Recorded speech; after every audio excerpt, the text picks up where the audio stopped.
The Missing Necklace, a Tenali Rama story. King Krishna Devaraya loved receiving precious gifts and adding them to his royal collection. So, when he invited a wealthy merchant to his palace, he was eager to see what new treasure would arrive with him. The merchant soon appeared carrying a velvet-lined box. Inside was a beautiful pearl necklace, gleaming brightly. The merchant bowed and said, "Your Majesty, I bring this necklace as a gift for you." The king was enchanted by the gleaming pearls, clearly impressed by its beauty and value. He smiled and said, "This is a fine piece of jewelry. It will be the perfect addition to my collection. I can't wait to show it off as my newest treasure." Saying this, he began to display the necklace proudly to everyone in the court. The courtiers admired the necklace, their eyes shining with wonder at its beautiful pearls and detailed design. Happy with their praise, the king chose to keep it safe in his treasure room, where it would be protected and proudly displayed. Every day, the king would go to his treasure room to gaze at the beautiful necklace, proud to be the owner of such a rare and valuable jewel.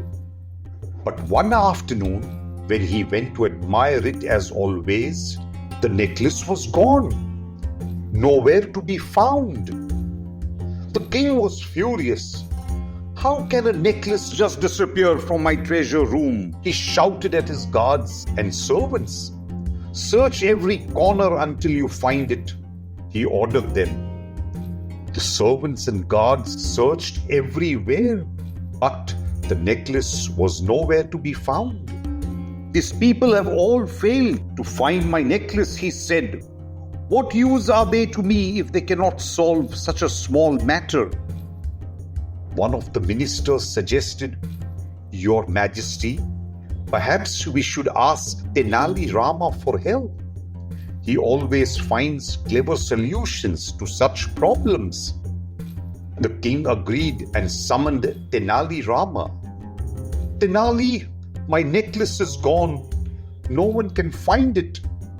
I want you to catch the thief and bring back my precious jewel.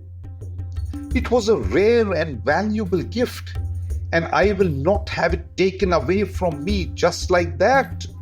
Tenali smiled and said, "Don't worry, Your Majesty.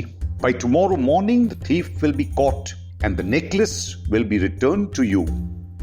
That night, Tenali Rama gathered all the palace servants and guards in a room. He gave each person a stick of the same length and said, "These are magical sticks. By morning, the stick of the thief will grow by 2 inches." The servants, feeling nervous and uneasy, took their sticks and went to their rooms. The next morning, Tenali Rama walked into the court, a mischievous smile playing on his lips. He began examining the sticks one by one, and as he looked at each stick carefully, one stick caught his eye.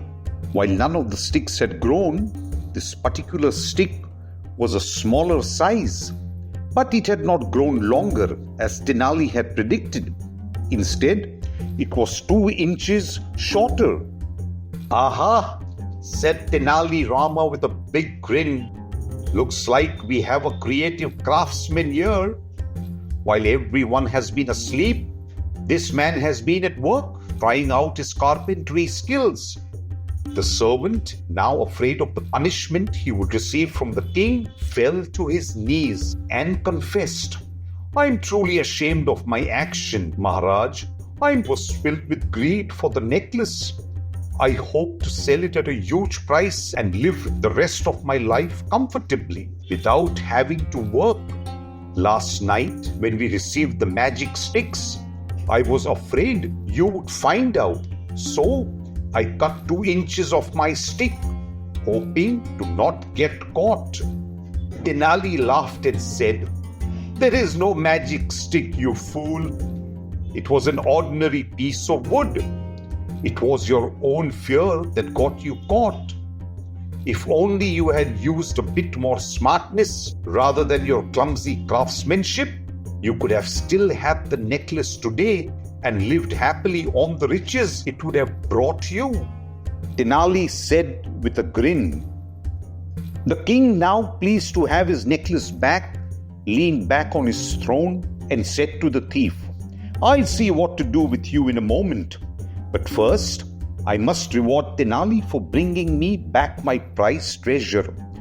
Well done, Tenali, he said.